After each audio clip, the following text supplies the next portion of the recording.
Mga kapuso, ika-6 na araw na po ngayon ay sinasagawang search and retrieval operations ng Philippine Coast Guard dito sa Taal Lake Central Fish Port dito sa Laurel, Batangas para nga sa paghahanap ng mga nawawalang mga sabungero. No? Mamayang alas 8 po ng umaga ay magre-resume itong kanilang operasyon at kabilang sa mga gagamitin ng mga diver ng Philippine Coast Guard ang remotely operated vehicle o ROV na dumating na nga po kahapon. Kaya po nitong umabot hanggang 1,000 feet at kumuha ng mga bagay na may bigat ng hanggang 10 kilo.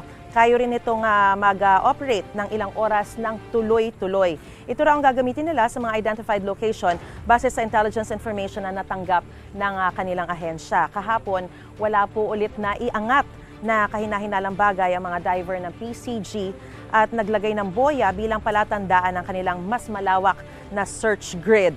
Iginiit din ng PCG na maingat sila kapag nakakakita ng mga kahina-hinalang mga bagay sa Taal Lake para mapangalagaan ang mga makikitang ebidensya. Kinumpirma naman ng Philippine National Police na may kahalong mga buto ng tao yung 5 sako na nakuha mula sa Taal Lake ng mga technical divers sa paligid nga ng lawa.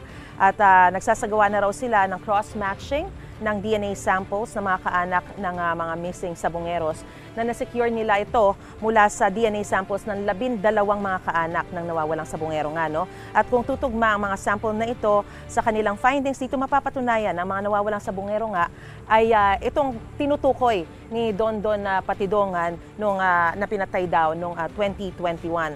Sa kasalukuyan ay hinihintay na lamang ng PNP ang opisyal na resulta ng forensic group sa isinagawang forensic exam sa mga human remains na nakuha mula sa ilang araw na retrieval operations. Sa kaya naman na mga na-recover nilang 5 sako na, no, na ipinadala nila agad sa PNP Forensic Crime Laboratory sa Camp Crame para sa gagawin nga o sinasagawa na pong forensic exam sa mga natagpuang buto. Ayon sa PNP, nakasecure na raw sila nga ng DNA samples at hinihintay na lamang itong resulta ng forensic exam.